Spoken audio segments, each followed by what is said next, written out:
Hello, my name is Beck and welcome to a chat about book covers. I have noticed, like anybody would probably notice, that when walking into a bookstore in the different categories for genre, there is often an identifier so you know what genre you're picking up, like, oh, it's a sword, it must be fantasy, or oh, it's a spaceship, so it must be sci-fi. So I'm going to talk about a few of the things in fantasy and sci-fi that I like seeing and I think have been done well and that I see and I don't really love. So let's get into my two lists. Firstly, I'm going to talk about covers that I find meh, and I'm going to start with swords on book covers. So there are two that I want to cite specifically, and those are Malice and The Subtle Knife. So Malice is literally a white or grey cover with a sword down the middle. Clearly conveys fantasy, but doesn't really tell me much else. And then that's the same with The Subtle Knife, which is the third book in the His Dark Materials series. It's a middle grade to young adult fantasy.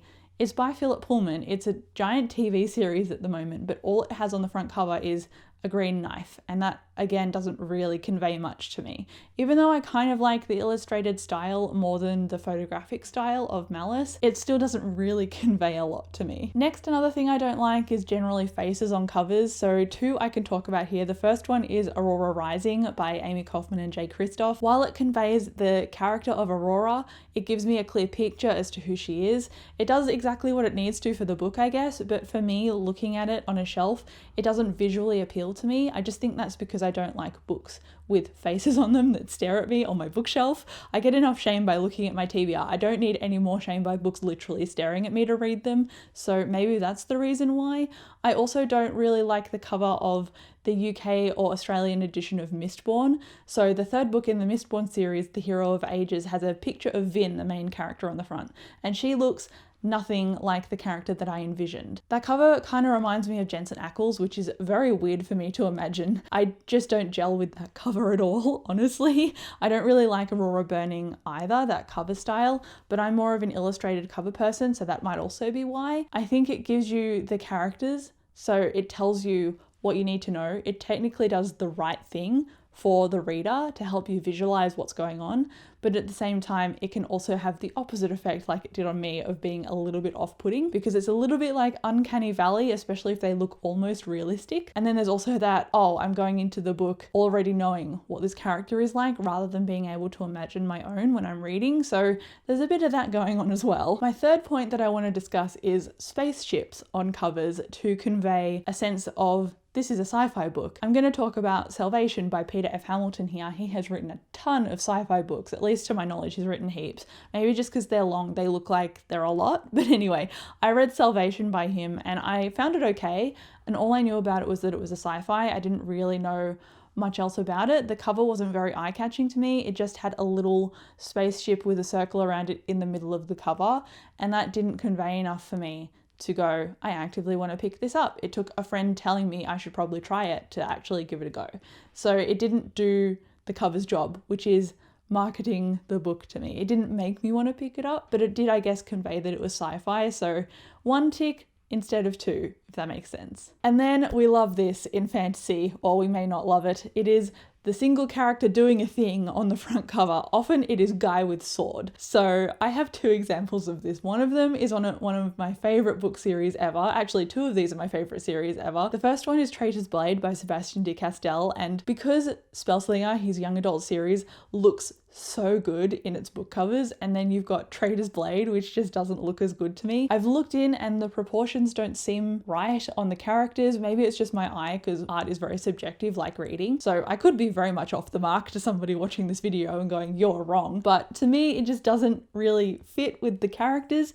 At least with Spellslinger, it conveyed a deeper theme because it's got a cover that's like a playing card. With the Traitor's Blade series, it just kind of has these guys holding weapons, which I guess it conveys the three main characters, but it just doesn't do it enough, if that makes sense.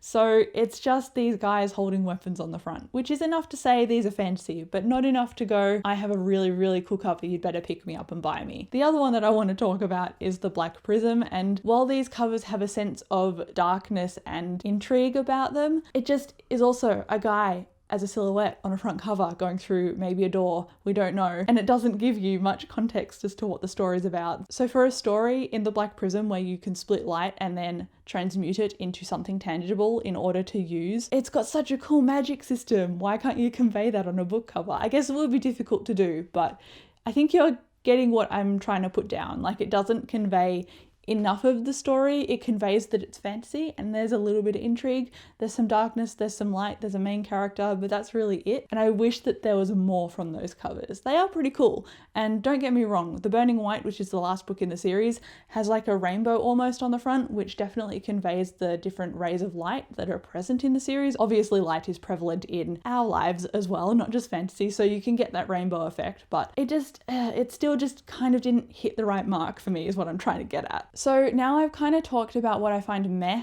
about seeing fantasy covers, so I want to talk about these things but done in a way that caught my eye rather than just seemed to blend in with everything else on the shelf. So again, I want to start talking about the swords on fantasy covers. I'm going to talk about Joe Abercrombie here because I love his book covers.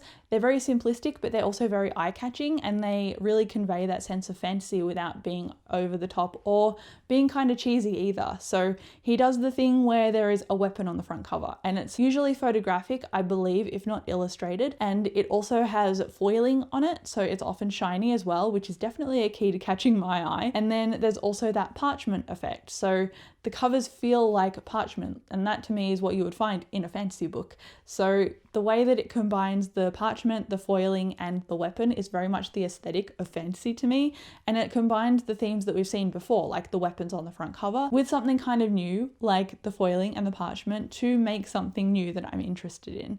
And I am going out and buying all of his books after listening to them on audio because I really like the way that they're put together. I really like those covers. Another one that was a little bit eye-catching that might not necessarily fall into the sword category, but it falls kind of into the weapon category, maybe an insignia of some kind. It is Rage of Dragons by Evan Winter. The more I look at this cover, the more I see a football on the front, but it does have a dragon on it, which is pretty cool. It's got an array of weapons around it as well, which is also a tick for putting weapons on the front to convey that it's fantasy. So it's sticking very much to those archetypes that you'd see or expect to see on a fantasy cover, but it's doing it in a different way. And when this was talked about a lot on BookTube about a year ago, or maybe even 6 months ago, I found it really eye-catching because it seemed to do things a little bit differently and it had a very interesting title. So I just found it a little bit more eye-catching than, say, Malice with its one sword. It gave you a little bit more context with all of the weapons and the dragon and the insignias and everything going on around it. So I like the way that Rage of Dragons was put together. I didn't necessarily love the book, but it still made me go out and buy it. So as far as the book cover person or the illustrator is concerned, they did their job right. Next up on my list is book covers with faces. So earlier I talked about Hero of Ages and also Aurora Rising, but this time I'm going to talk about Kings of the Wild,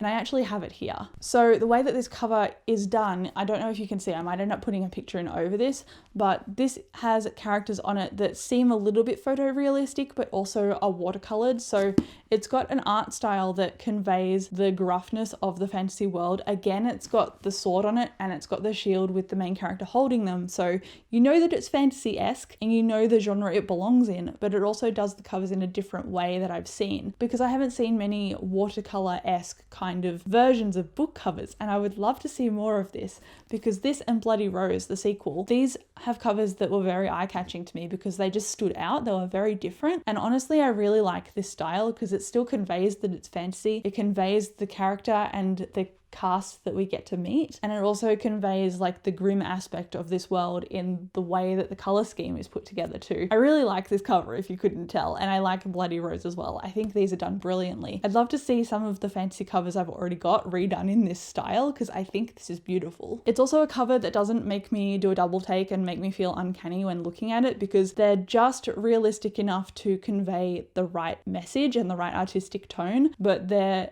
not realistic enough to make it seem like the book is staring at me, which I appreciate. Unlike Hero of Ages, I feel like that book is staring me down, so I have to have it not facing outwards on my bookshelf. And then the third point that I talked about earlier was spaceships on books to convey that it's sci-fi. And I talked about Peter F. Hamilton's Salvation and how that was very minuscule and it kind of just conveyed that there was a galaxy out there. But I like the way that Leviathan Wakes conveyed that there was a spaceship. It kind of showed you in part of the book cover and it gave you a sense of scale. So it did that enough that I was interested. It was photographic and kind of realistic, which I don't usually go for. I do prefer illustrated, but I do like Leviathan Wake's cover and I like the covers in that series. But I also really liked Descender. That comic really drew my eye because it has this robot kid and this big white moon in the background, and it gives you a sense that this is definitely science fiction, especially because the kid isn't entirely human. And it also gives you that moon, and it had a very luminescent quality to it, and I really like the way that it made me feel and the way that it varied in the theme of putting a spaceship on your front cover. It seemed very simplistic, but it gave you a lot of context at the same time as to what to expect as the premise, and I quite liked that about it too. And then the last thing on this list is a character doing a thing on the book cover. Yes, I talked about this earlier as well in things I found meh,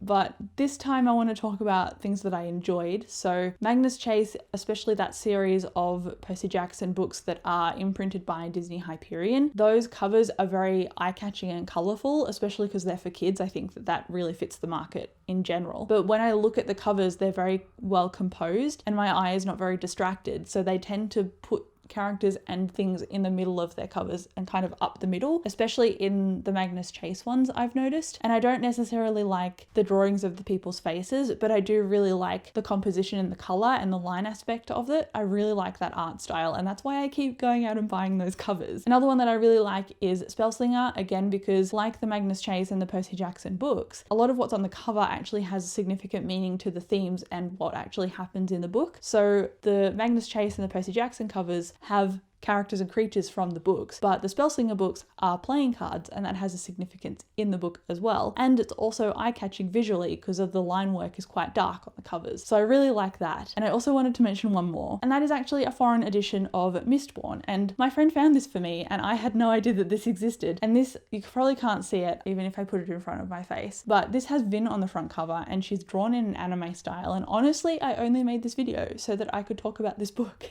because honestly, if other characters were drawn on front covers like this, it is so eye-catching, and it's just enough to give me a rough idea of what Vin looks like rather than being photographic like the Hero of Ages. I really like this. I really like all the covers I've talked about. I really wish we were moving into a different visual aspect for fantasy, because I've definitely noticed that we're moving into a different visual space for romance with a lot of characters being present on the cover in an illustrated format. It looks a lot prettier and a lot neater. Personally, I'm a fan of those covers, but I like art and illustration, so that's probably why. But I really want more of this style. I want more of the Spellslinger style, and I really want more of the Kings of the Wild style. I think that was a brilliantly, beautifully done cover. But anyway, that is the end of this video. Have a chat to me down below in the comments. Thank you so much for watching, and I'll see you in my next one.